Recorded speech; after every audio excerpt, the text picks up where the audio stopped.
Hey everybody, good afternoon. This is Pastor Ted from Life Changer Church.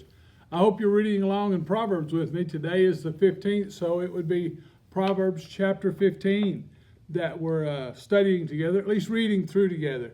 And remember, I shared with you how I am using the NLT, or the New Living Translation. As I'm doing these readings in Proverbs, I like to change translations. From month to month. It's just helpful to get a new insight or a new perspective. And so today we're in Proverbs chapter 15. So what I'm doing now, I'm not going to read the whole chapter. I know that you've already read it. I'm trying to illustrate how this works for me and has for 30 or 40 years now. And so beginning in verse 1, it says, "A gentle answer deflects anger, but harsh words makes tempers flare." Don't we all know this is the truth? A gentle answer is better. The tongue of the wise makes knowledge. But my next verse is verse 4. Gentle words are a tree of life. A deceitful tongue crushes the spirit. Oh my goodness. Only a fool despises a parent's discipline. Whoever learns from correction is wise. You know, in the New Testament, in the book of Hebrews, there's a verse that says this: "It is never pleasant to have discipline or correction." Well, it may not be fun, but it's better for us. We all need to be corrected when we're wrong. I mean, we all do. And we all need to learn from it and grow in it and make better decisions moving forward.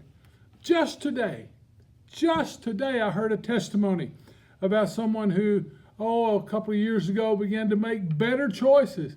And they're having a massive praise report today because they started making better choices a year ago. Well, that's a year and a half now, 2 years almost. But they got the fruit of it today. Oh my, it's a wonderful story. I hope someday we'll be able to share it with you.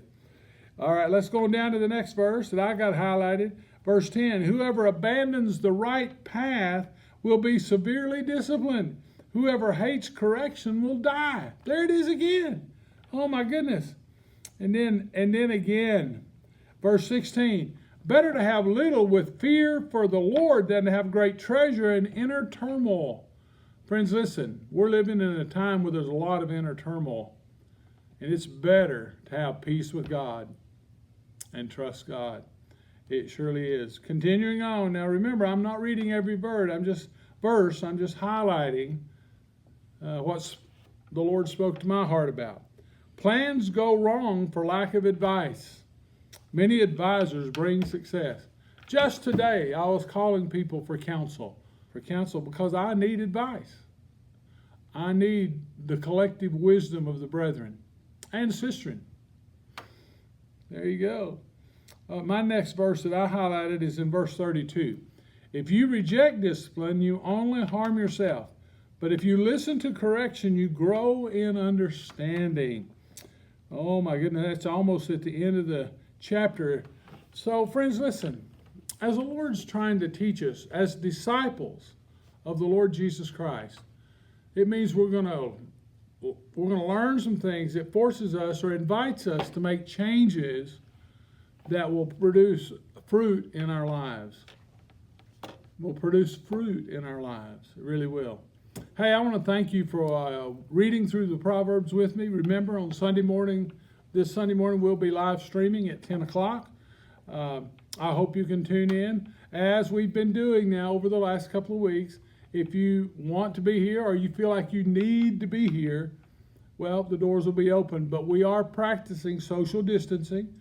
We've taken chairs out of the sanctuary. We've made some changes. But you know what?